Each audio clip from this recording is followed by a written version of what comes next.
তবে এই অ্যাডভান্সের জিনিসগুলা শুরুতেই না কেনার জন্য আমি খুবই আপনাদেরকে পরামর্শ দিই, এবং মাথায় রাখবেন পুরাটা সময়ই দক্ষ মেন্টরের কাছে থাকাটা খুবই খুবই খুবই দরকার।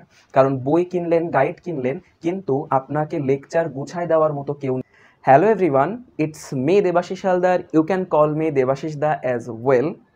একজন নব্য এইচএসসি শিক্ষার্থীর মনে সবথেকে বেশিবার যে প্রশ্নটি আসে সেটি হলো তার এইচএসসি পরীক্ষার বুক লিস্টগুলো সে কীভাবে সিলেক্ট করবে। তারও ধারাবাহিকতায় আজকে এইচএসসি ফিজিক্সের বুক লিস্ট নিয়ে আমি আপনাদের সামনে হাজির হলাম। বুক লিস্টটা বলবই, আবার গাইড লিস্টটাও আপনাদেরকে বলে দেব।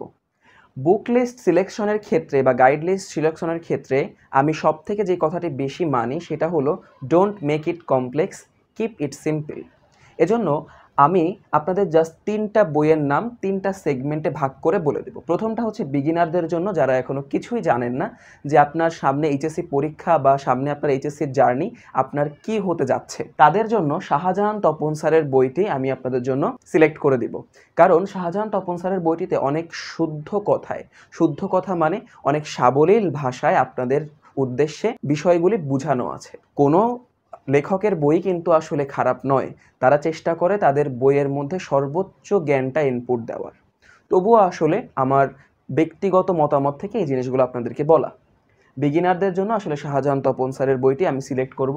আপনারা যদি চান তার থেকে আরেকটু ইনফরমেটিভ বই, যেটা থেকে আপনার বিশেষ করে মেডিকেল এক্সামগুলোতে বা বিভিন্ন ভার্সিটির এক্সামগুলোতে এমসিকিউ টাইপ কোশ্চেনগুলো বেশি আসে, যে বইটা আপনাদের এইচএসসি পরীক্ষার জন্য খুবই খুবই গুরুত্বপূর্ণ, এই বইটা হচ্ছে আপনারা ইসাক স্যারের বইটা সিলেক্ট করতে পারেন। স্টুডেন্টদের মধ্যে দেখা যায় বেশিরভাগই প্রথমে শাহজাহান তপন স্যারের বইটা পড়া শুরু করে আসলে বোঝে যে তারা আসলে কি পড়তে যাচ্ছে, সামনের দিকে কি হবে বা না হবে। এরপর আস্তে আস্তে শুরু করার 6 মাস পরে বা 1 বছর পরেই কিন্তু তারা ইসাক স্যারের বইতে সুইচ করে, কারণ ইসাক স্যারের বইটা এইচএসসি পরীক্ষার জন্য খুবই খুবই খুবই গুরুত্বপূর্ণ। এরপর যদি আপনি চান আপনার আরেকটু অ্যাডভান্স লেভেলের ম্যাথ প্র্যাকটিস করতে চাচ্ছেন অথবা অ্যাডভান্স লেভেলের জিনিসপত্র বুঝতে চাচ্ছেন, সেই ক্ষেত্রে আমি আপনাদের জন্য প্রিফার করব গিয়াসউদ্দিন স্যারের বইটি। গিয়াসউদ্দিন স্যারের বইটি সাধারণত যারা একদমই ডাইহার্ট ইঞ্জিনিয়ার হতে চাচ্ছেন, একদম বুয়েট, বুটেক্স, রুয়েট, কুয়েট, চুয়েটের জন্য প্রিপারেশন নিতে চাচ্ছেন, তারা এই বই দুটার পাশাপাশি এটাকে ফলো করতে পারেন। তবে এইটাই যেন আপনার মূল বই না হয়ে ওঠে, এই দুটার পাশাপাশি আপনারা এই বইটাকে ফলো করতে পারেন।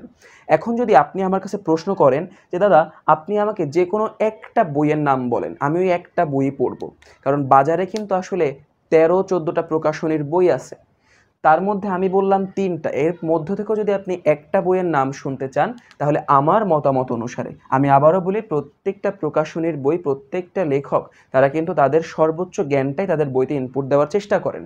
বাট আমার মতে ইসাক স্যারের বইটা আপনার জন্য ফ্রুটফুল হবে যদি আপনি যে কোনো একটা বই সিলেক্ট করতে চান। একটা কথা মাথায় রাখবেন, শুধুমাত্র বই বা গাইড দিয়েই কিন্তু আসলে আপনি ফিজিক্স জিনিসটাকে গোছাতে পারবেন না। যে কোনো দক্ষ মেন্টরের পরামর্শে কিন্তু আপনার থাকতে হবে। সেটা হতে পারে আপনি বাসায় কোনো দক্ষ মেন্টরের কাছে পড়াশোনা করছেন, হতে পারে অনলাইনে পরিচিত কোনো দক্ষ মেন্টরের কোর্স করছেন, হতে পারে আপনার এলাকার কোনো দক্ষ মেন্টর তার ব্যাচে গিয়ে আপনি পড়াশোনা করছেন। বাট বই ভালো এবং গাইডগুলা ভালো নেওয়ার পাশাপাশি আপনাকে কিন্তু একজন দক্ষ মেন্টরেরও পরামর্শ নিতে হবে, অবশ্যই নিতে হবে। আচ্ছা, তো বইয়ের লিস্টগুলো তো গেল, এখন প্র্যাকটিস করব কোথা থেকে? অধিক ম্যাথ প্র্যাকটিস করা বা পূর্বের যে বোর্ড পরীক্ষার কোশ্চেনগুলো আছে সেগুলো আমি প্র্যাকটিস করব কোথা থেকে? তার জন্য আমাদের জানা লাগবে গাইড লিস্টটা। বোর্ডে প্রেজেন্ট করে ফেললাম এইচএসসি ফিজিক্স গাইড লিস্টটা খুব ভালোভাবে একটু দেখেন। আমি এটাকে 2টা সেগমেন্টে ভাগ করেছি, বিগিনারদের জন্য এবং অ্যাডভান্সের ক্ষেত্রে। বিগিনার বলতে আমি এইচএসসি ফার্স্ট ইয়ারদের ক্ষেত্রে বোঝাচ্ছি। এইচএসসি ফার্স্ট ইয়ারদের ক্ষেত্রে এইখানে যাওয়ার কোনো দরকার নেই। আপনি অনুপম অথবা পাঞ্জেরির যে কোনো একটা টেস্ট পেপার বা গাইড, এইটা আপনি কিনে পড়া শুরু করেন, অর্থাৎ বিগত ইয়ারের কোশ্চেনগুলো ভালো করে সলভ করা শুরু করেন। অনুপম অথবা পাঞ্জেরি, বা আপনি যদি অনুপম একবারে শেষ করতে পারেন তারপরে পাঞ্জেরি শুরু করেন, কোনো সমস্যা নেই।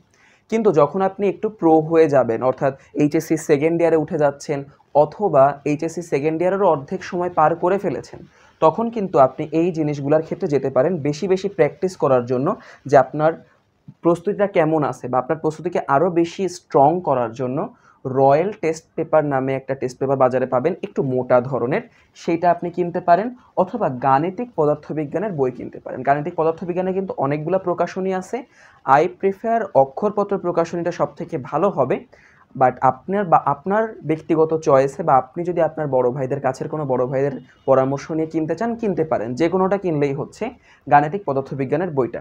তবে এই অ্যাডভান্সের জিনিসগুলা শুরুতেই না কেনার জন্য আমি খুবই আপনাদেরকে পরামর্শ দেব। কারণ এই জিনিসগুলো শুরুতেই কিনলে আপনার ব্রেনটা হয়তো বা এই জিনিসগুলোকে ক্যাচ নাও করতে পারে, আপনি ভীত হয়ে যেতে পারেন। ফলশ্রুতিতে আপনার এইচএসসির জার্নিটা কিন্তু খুব বেশি সুখকর হবে না। তো ওভারঅল সামারি যদি আমি একটু করে দিই, তাহলে আপনাকে অবশ্যই শুরুর দিকে খুবই মাথাটা ঠান্ডা রেখে সামনের দিকে এগোতে হবে। অর্থাৎ শুরুর দিকে আপনাকে ইসাক স্যারের বইটা, শাহজাহান তপন স্যারের বইগুলো স্টাডি করা শুরু করতে হবে এবং সাথে সাথে অনুপম অথবা পাঞ্জেরির থেকে আপনাকে প্রশ্নগুলো সলভ করতে হবে। একটা অধ্যায় শেষ করলেন, শেষ করে অনুপম অথবা পাঞ্জেরি থেকে আপনি বিগত বছরের বোর্ড কোশ্চেনগুলো আপনি সলভ করে ফেললেন। এরপর যখন আপনি আস্তে আস্তে বুঝতেছেন যে আপনি প্রো হয়ে যাচ্ছেন, অর্থাৎ আপনি সেকেন্ড ইয়ারে উঠে গেছেন, অথবা সেকেন্ড ইয়ারে উঠেও আরও 6 মাস কমপ্লিট করে ফেলেছেন, তখন কিন্তু আস্তে আস্তে আপনি গিয়াসউদ্দিন স্যারের বই, রয়্যাল টেস্ট পেপার, গাণিতিক পদার্থবিজ্ঞান এই জিনিসগুলোতে যেতে পারেন। এবং মাথায় রাখবেন, পুরাটা সময়ে দক্ষ মেন্টরের কাছে থাকাটা খুবই খুবই খুবই দরকার। কারণ বই কিনলেন, গাইড কিনলেন, কিন্তু আপনাকে লেকচার গুছায় দেওয়ার মতো কেউ নেই। কি কি পড়তে হবে, কিভাবে পড়তে হবে সেটা গুছায় বলে দেওয়ার মতো আপনার কাছে কেউ নেই। সুন্দরভাবে আপনি যে নোট তৈরি করবেন, নিজস্ব নোট, সেই নোট তৈরি করে দেওয়ার মতো কেউ নেই। এই জিনিসগুলো যদি না থাকে তাহলে কিন্তু আপনি আসলে বই বা শুধু টেস্ট পেপার থেকেও লাভ হবে না। এজন্য আমি বারবার বলি, এই জিনিসগুলো থাকার পাশাপাশি আপনার পরিশ্রম সেটাও থাকতে হবে এবং তার পাশাপাশি একজন দক্ষ মেন্টরের কাছেও আপনার মেন্টরশিপটা নিতে হবে। তো আজকে এই পর্যন্তই। অন্য কোনো ভিডিওতে দেখা হবে। ততক্ষণ পর্যন্ত সবাই ভালো থাকবেন, সুস্থ থাকবেন, আর দাদার জন্য অনেক অনেক বেশি দোয়া রাখবেন। Tata everyone.